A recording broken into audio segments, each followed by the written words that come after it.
YSR Congress party జెండా పట్టుకున్న రోజే జగన్మోహన్ రెడ్డి గారు ప్రతిపక్షంలో ఉన్నాడు. జెండా పట్టుకున్న మొదటి రోజు నుంచే వైఎస్ఆర్ కాంగ్రెస్ పార్టీ జెండా పట్టుకుని జగన్ నామస్మరణ, జై జగన్ అనే నామస్మరణ మొదలుపెట్టినటువంటి మొదటి రోజు నుంచి ప్రతి కార్యకర్త కూడా నాడు కిరణ్ కుమార్ రెడ్డి ప్రభుత్వం యొక్క ఒత్తిడులు, అమానుషాలు, వేధింపులు ఉంటాయని తెలిసే దిగారు. ఈ రోజుకి కొనసాగింపుగా ఈ రెడ్ బుక్ రాజ్యాంగంలో 2 సంవత్సరాలుగా ఎన్ని కేసులు పెట్టినా ఎక్కడన్నా ఏ గొంతుకునన్నా మీరు ఆపగలిగారా?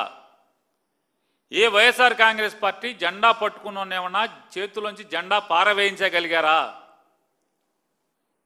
మీ పిచ్చి భ్రమలు నారా చంద్రబాబు నాయుడు గారు, మీ అబ్బాయి కూడా చెప్పండి. ఈ తప్పుడు కేసులతో, వేధింపులతో జగన్ నాయకత్వాన్ని నమ్ముకున్నటువంటి, జగన్ని ప్రేమించేటువంటి, జగన్ జెండా పిడికిల్లో బిగించి పట్టుకున్నటువంటి ఏ వైఎస్ఆర్ కాంగ్రెస్ పార్టీ ఓడైనా సరే దడిచేది లేదు, బెదిరేది లేదనేది మీ కొడుక్కి చెప్పబోయా చంద్రబాబు నాయుడు గారు.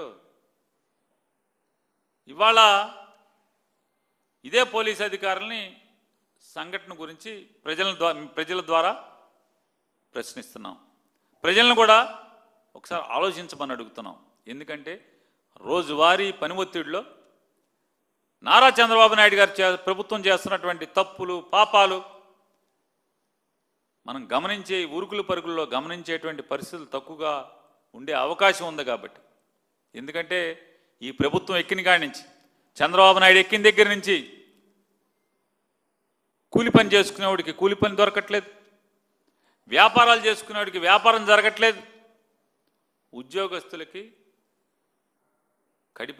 కంటి నిండా నిద్ర లేదు, కడుపు నిండా భోజనం లేదు, సామాన్యుడికి బతకటం చాలా కష్టమైన పరిస్థితులు వచ్చినాయి, పేదవాడి బతుకు దుర్లభమైంది, సామాన్యుడికి పేదవాడికి చదువు దూరమైంది, తల్లిదండ్రులకి పేద మధ్యతరగతి వర్గాలు ఆ కులం ఈ కులం అని లేదు, పేద మధ్యతరగతి వర్గాల